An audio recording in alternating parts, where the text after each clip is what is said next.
Humans have explored almost every inch of Earth's surface, and with satellite imagery, we can even observe tough-to-reach places daily. But this outer shell makes up just a fraction of Earth. Its dense, hot guts are impossible to reach directly, and that's especially true for Earth's inner core.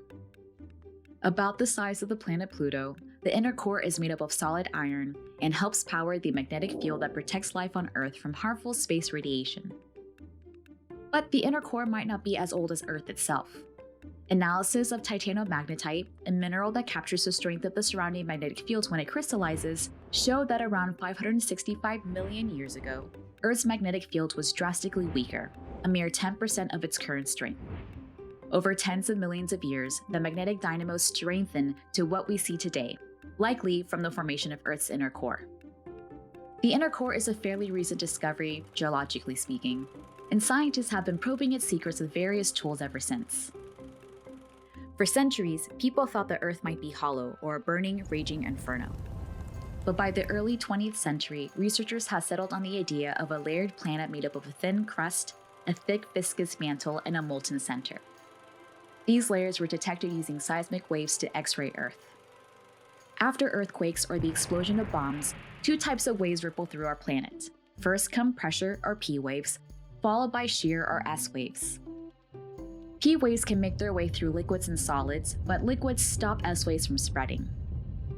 Researchers in the 1900s detected a P wave on the other side of Earth after they bent and refracted through the Earth's interior. By contrast, the S waves never made it through. That led scientists to think that Earth's core was entirely liquid. However, this theory was challenged when Inge Lehmann, a Danish seismologist, noticed a P wave in an unexpected place.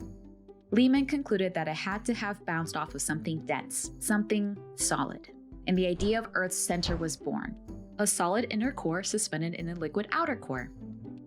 More recently, researchers have made another discovery: routes where P waves travel at greater speeds, particularly along Earth's north-south axis. Changes in these fast lanes hint at the existence of an innermost core, nestled inside the inner core. Researchers estimate that it's roughly 600 kilometers in diameter and slightly offset from the planet's center.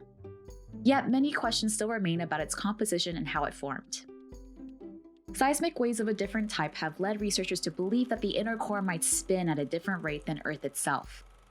Nuclear tests, which can be located more precisely than earthquakes, have helped researchers understand the inner core's rotation.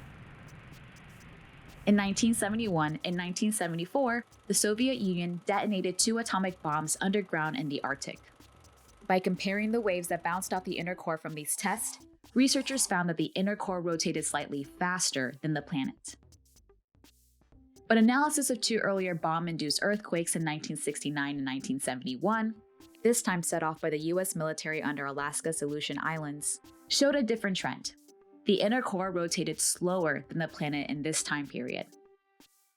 While a change in the rotation speed is likely, other researchers think the differences in how these seismic waves travel are due to the surface of the inner core changing shapes.